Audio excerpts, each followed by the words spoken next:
Hello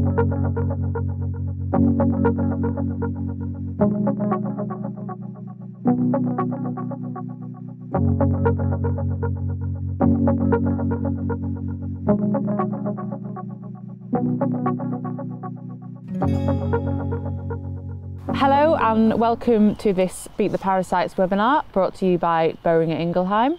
We are here at Wood Park Farm in Cheshire. I'm Hannah Park, a livestock reporter at the Farmer's Guardian magazine, and I am joined by Dr. John Graham Brown, lecturer at Liverpool University, and Becca Cavell, veterinary advisor at Boehring at Ingelheim Animal Health. Tonight we're going to be talking about improving lungworm management. Tonight's webinar is pre-recorded, but we are all online tonight to answer any questions that you may have. To do that, just type your question into a box on the right-hand side of the screen. And we'll also have a series of polls running throughout the evening. Again, just get involved in those by clicking in the box on the right. Okay, so let's just jump straight in. John, do you want to just talk to us a little bit about the impact of lungworm on farm? Bovine lungworm is a parasitic disease that cattle can pick up from pastures.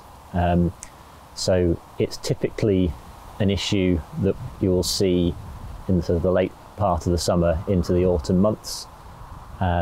It can cause mild through to quite severe disease, and it can affect potentially quite large numbers of animals in the case of an outbreak.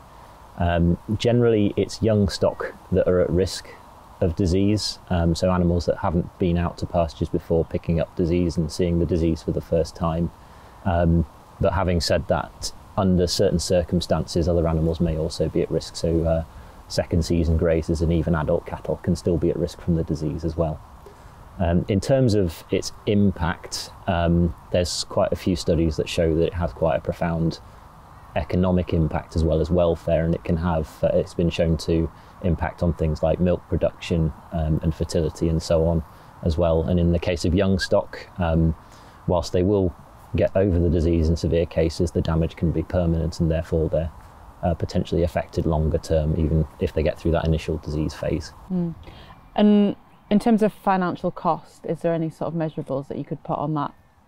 There are some financial costs sort of in the region of 50 to 100 plus pounds per case, but it's quite a difficult one to quantify because there's obviously things that are associated with, say, production and so on that we're aware of. There's also obviously treatment costs, but in the case of a disease outbreak, is obviously it comes down to how many cases you have and how severe they are as well. So in the worst case scenario, severe cases can result in death quite in certain situations. So I think I would say there are figures out there, but actually it's on a farm by farm basis in terms of how profound that economic impact would be.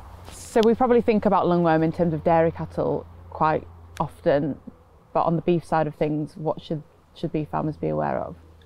It's definitely a disease that beef farmers should be considering and thinking about as well. And as you say, whilst it's classically sort of associated with first season dairy heifers, any grazing cattle could potentially be at risk.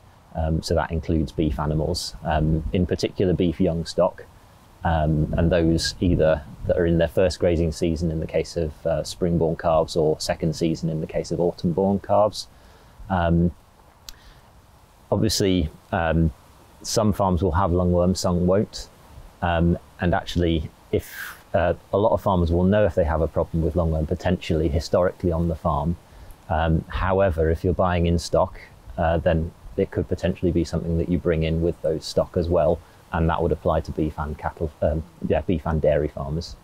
So in terms of an animal becoming infected, John, how does an animal actually become infected with lungworm, and what kind of lifestyle factors are involved in that? In terms of how an animal becomes infected, they pick up what we call infective stage larvae off the pasture. So these larvae have been deposited on the pasture, sometimes from the previous grazing season, so they've survived over winter, or they've been passed on to the pasture in the current grazing season from previously or currently infected animals. So once those infective larvae are ingested with the grass, they will undergo a migration within that infected individual cow, with these larvae migrating towards the lungs. And then once they reach the lungs, they enter the airways and they migrate up through the airways, from the small airways to the larger airways. And as they do that, they become mature into adults and start producing offspring in the form of more larvae.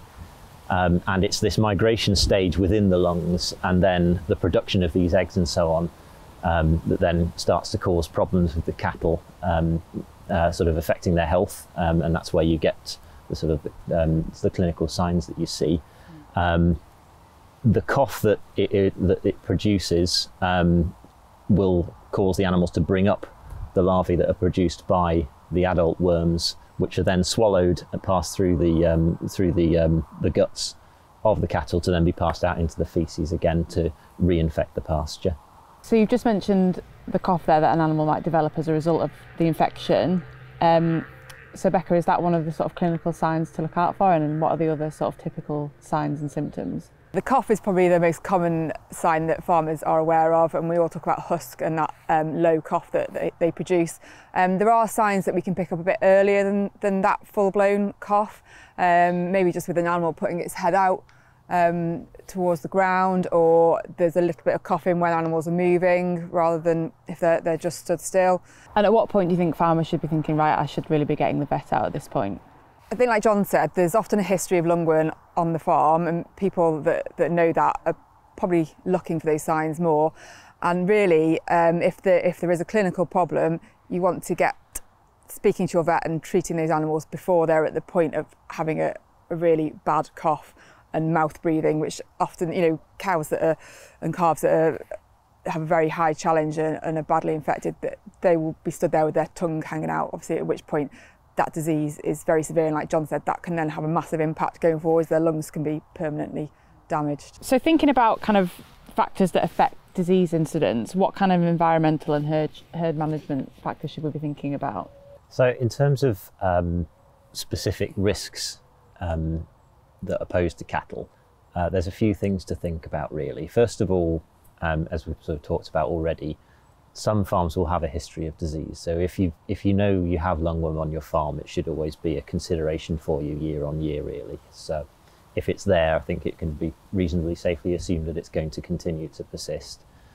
In terms of what sort of specific things are at risk, obviously which pastures your animals are going to be turned out to. So if you're concerned about your young stock, for example, are they being turned out to pastures that have been grazed in the previous year by first season grazers towards the end of that year, as those pastures may have larger levels of contamination, or levels of contamination that mean those young stock can become infected early in the season. Or if they're being followed on sort of following turnout, if they're being put out onto pastures that have been grazed by other animals in the current season, or if they're being moved onto pastures through that season that have been grazed by other animals that may have been carrying lungworm as well and may have shed onto pasture as well. And what about the weather? Is that something that would affect? Yes, absolutely. So one of the difficult things about lungworm is actually predicting exactly when the risk period is. Lungworm larvae essentially develop to their infective stage generally within the dung and are then dispersed onto the pasture. And one of the things that we do know is a risk is periods of rainfall immediately preceding high levels of larval pasture contamination, as essentially the rain will help disperse them onto the pastures more effectively, so that when the animals go grazing, there's a large number of larvae to be picked up at grass at that point. If you were somebody who's buying in animals on a regular basis, annually or whatever, is quarantining something that you should be thinking about? Yeah, it's definitely something to be thinking about, especially if you're on a farm where you don't have lungworm, and buying in animals potentially from other farms that do have lungworm could pose a big risk to your uninfected animals. So putting those newly purchased animals into quarantine and actually treating them with something suitable, so that eliminates that risk before they're mixed with your herd, is certainly a sensible thing to think about doing. So John just mentioned before about the weather and how that impacts the disease. In terms of how the season rolls on, how would that impact lungworm? What we generally see in the earlier part of the turnout season is that the larvae that have overwintered, there's not that many that will have survived compared to what was left there at the end of the previous season. So when those larvae are ingested and then go through the whole life cycle, the clinical disease, we don't really see that much there. But when those larvae turn into adults and produce massive amounts of eggs, females can produce around 10,000 eggs a day. The next life cycle produces a large amount of infective larvae on the pasture, and that's when we tend to see clinical disease setting in. So that's why it tends to be a bit later in the season. But we need those weather conditions. It needs to be above 10 degrees. We need rain to free those larvae so they can be re-ingested. So, John, in terms of reducing the risk of infection, what kind of measures can farmers be taking to do that? There's actually quite a few things that can be done to reduce your risk in your cattle. And if we focus initially on your young stock, which are generally what we consider to be the most at-risk animals, one of the things that you can do before you even turn them out is to vaccinate them. So there is a live vaccine available for purchase. That doesn't prevent animals becoming infected, but what it does do is it greatly reduces the severity of that infection and generally will prevent any clinical disease from occurring in the first instance. So that has to be given ahead of turnout. So you have to be thinking about that. So several in the weeks running up to turnout anyway. Then during the actual grazing season itself, it's really about sort of trying to limit the amount of exposure that the animals will get to large disease burdens. So things, as we talked about already, thinking about where you're turning them out and whether they're going to be being exposed in those early stages. But also as the grazing season progresses, thinking about, are you moving them on to somewhere where there might be a high level of disease risk? So has it been grazed by, say, older young stock that could have been producing larvae that are then going to create infected pasture for you? Or in terms of as you get later into the grazing season, whether you can make use of silage aftermaths and things like that, which would obviously be relatively clean grazing because there's not been anything on that up to that point.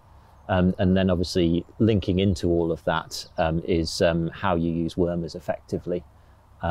So if you do have a disease risk, whether you need to sort of treat strategically in order to sort of prevent disease from becoming an issue. And you mentioned just there about young animals and them being particularly at risk. So in terms of the risk level for adult animals, how does that fit into the equation? Yeah, adult animals can still potentially be at risk, and actually it's quite an important thing to think about in terms of, so we want the animals to obviously avoid becoming seriously ill with the disease. However, one thing that we know about lungworm is that they do need a certain amount of exposure over the grazing season to develop a fully protective immunity, and that applies to unvaccinated and vaccinated animals. Actually, even the vaccinated ones still do need some kind of some degree of exposure on pastures. So it's trying to manage a low level of exposure, but without it sort of building to a large disease burden. And again, it comes down to partly pasture rotation, but also if you're using wormers, thinking about if you're using them strategically through the season, allowing some time between their uses or ahead of their use to allow some of that natural exposure to occur as well. The risk of not allowing the natural exposure to occur and the natural immunity to develop is that then those animals could potentially be at risk in subsequent grazing seasons. So there are instances where adult cattle can become severely ill with disease of lungworm, and that might be a year where the risk of lungworm is particularly low on that farm. And again, coming back to sort of purchasing in animals, obviously if you have a herd that has never experienced lungworm infection at any point up to the point the disease has been brought onto the farm, all of those animals could potentially be at risk, and you could be running the potential risk of a fairly substantial outbreak in your cattle. Becca, we spoke earlier about clinical signs and what to look out for. Is there anything that farmers could be doing to kind of monitor and look for lungworm throughout the year?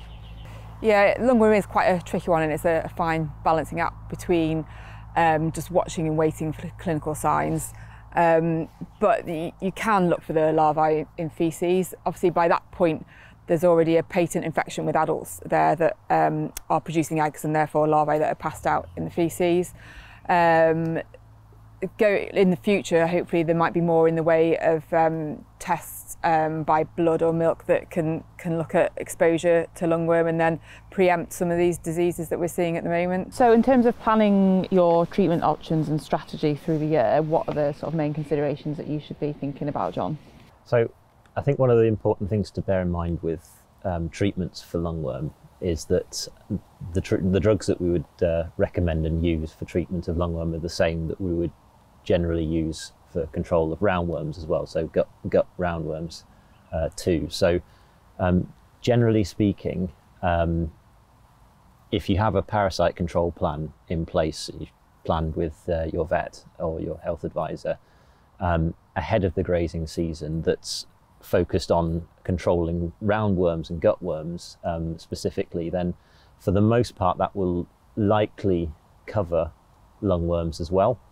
The thing to consider though is that obviously with lungworm, if you do get clinical disease, then it's obviously quite a serious thing and needs specific focus upon.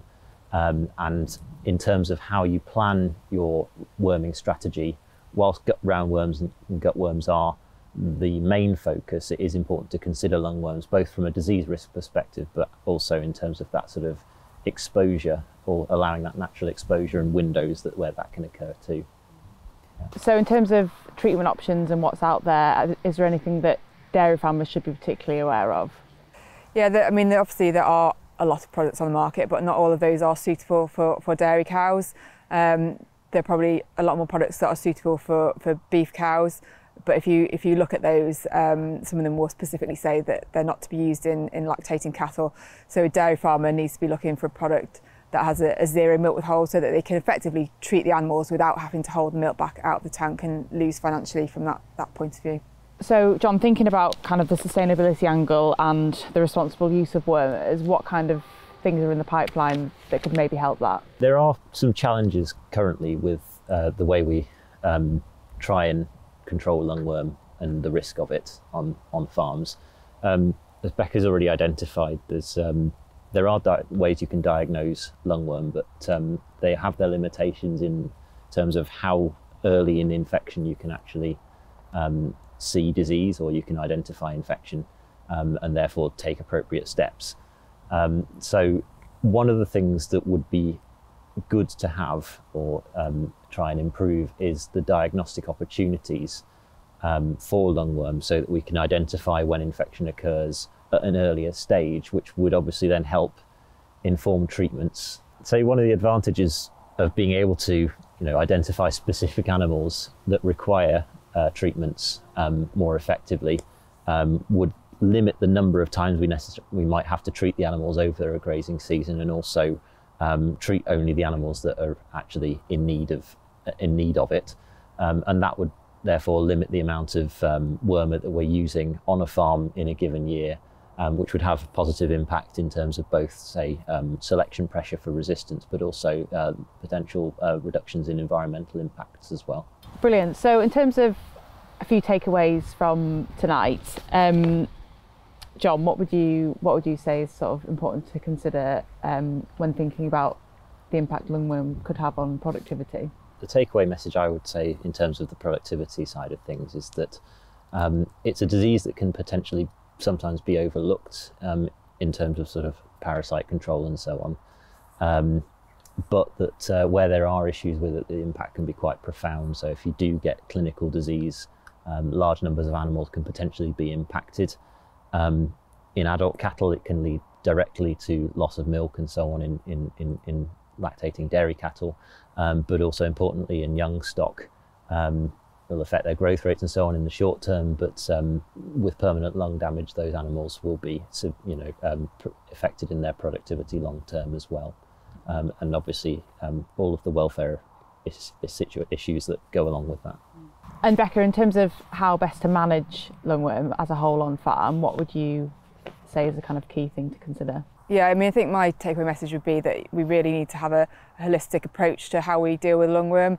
So we need to have strategies in place for what we do on farms where we don't currently have a problem. So that goes back to talking about quarantine and how we deal with animals coming onto the farm.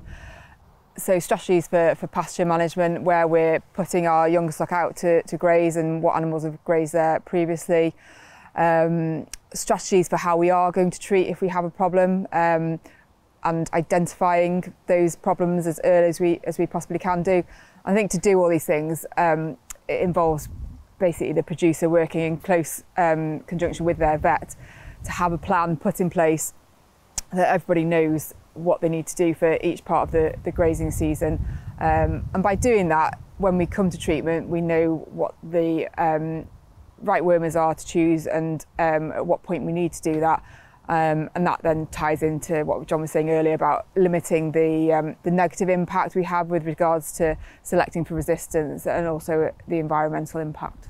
So finally, just to finish off, if a farmer could change one thing to improve their lungworm control, what would you advise that is? I'll come to Becca first. If they could change one thing, it would be having a plan and a meaningful, tangible plan that they have put together with their vet that suits their farm and is bespoke to their farm and risk factors. And John? Yeah, I'd agree with that, and I'd add that you know, having good sort of attention to detail about you know, the specifics of the management from the perspective of parasite control. So you know, where your animals are, where animals have previously been on the farm, and so on, and taking all of that information and building it in discussion with your vet or health advisor. And obviously, you know, having that plan and being able to make it as bespoke to your farm as possible. Okay, so I think that's about all we've got time for tonight. Thank you very much to our two guests for joining us this evening, and for you at home for listening along. To watch the webinar again, you can visit the link that's on the bottom of the screen now. Thanks again for joining us, and we'll hopefully see you again next time.